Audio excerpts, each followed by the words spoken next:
हिंदू धर्म के अनुसार ईश्वर के 3 रूप हैं, ब्रह्मा, विष्णु और महेश। पुराणों में विष्णु को संसार का पालनहार कहा गया है। संपूर्ण जीवों का दाता होने के कारण विष्णु को नारायण भी कहा जाता है। माना जाता है कि ये संपूर्ण विश्व विष्णु की शक्ति से ही संचालित है। विष्णु भगवान के अधिकांश रूपों में उन्हें शंख, चक्र, गदा और पद्म धारण करे हुए दिखाया जाता है। इनमें से चक्र का नाम सुदर्शन है, जो भगवान विष्णु का अमोघ शस्त्र माना जाता है। लेकिन ये शस्त्र उनके पास आया कहां से? आखिर क्या है सुदर्शन चक्र की कहानी? चलिए जानते हैं। पौराणिक कथा के अनुसार एक बार भगवान विष्णु शिव की पूजा करने के लिए काशी आए। यहाँ उन्होंने मणिकर्णिका घाट पर भगवान शिव की विधि पूर्वक आराधना शुरू कर दी। वे 1000 नामों से शिव की स्तुति करने लगे। वे प्रत्येक नाम पर एक कमल का पुष्प भगवान को चढ़ाते। तब भगवान शिव ने विष्णु की परीक्षा लेने की सोची। उन्होंने विष्णु द्वारा लाए गए 1000 कमल में से एक कमल का फूल छिपा दिया। भगवान शिव की माया के कारण विष्णु को यह पता न चल सका कि एक पुष्प कहाँ है। उस फूल को उन्होंने ढूंढा पर वह उन्हें ना मिला। तब उन्होंने सोचा कि मेरी आंखें ही कमल के समान हैं, इसलिए तो मुझे कमल नयन कहा जाता है।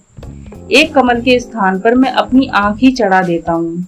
जैसे ही वे अपनी आंख शिव को चढ़ाने चले, वैसे ही शिव जी प्रकट हुए और उनसे बोले, तुम्हारे समान संसार में मेरा कोई दूसरा भक्त नहीं है।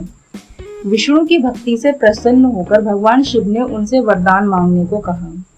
तब विष्णु ने दैत्यों का संहार करने के लिए अजय शस्त्र का वरदान मांगा। तब भगवान शिव ने उन्हें सुदर्शन चक्र प्रदान किया और कहा कि तीनों लोकों में सुदर्शन चक्र शस्त्रों में सबसे श्रेष्ठ शस्त्र होगा। विष्णु ने उस चक्र से अनेकों दैत्यों का संहार किया और इस प्रकार सुदर्शन चक्र भगवान विष्णु के साथ सदैव के लिए जुड़ गया। इस सुदर्शन चक्र का दूसरा नाम सहस्त्रार भी है, अर्थात 1000 तीलियों वाला चक्र।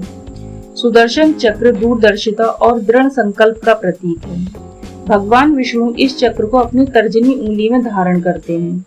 यह ऐसा अचूक शस्त्र है जिसे छोड़ने के बाद यह अपने लक्ष्य का पीछा करता था और उसका अंत होने के बाद वापस अपने स्थान पर आ जाता था। कहा जाता है कि एक बार गुरु द्रोणाचार्य का पुत्र अश्वत्थामा द्वारिका भ्रमण पर गया। वहां वह कृष्ण के पास कुछ दिन रहा। एक दिन अश्वत्थामा ने कृष्ण से कहा कि वह उसे अपना सुदर्शन चक्र दे दें।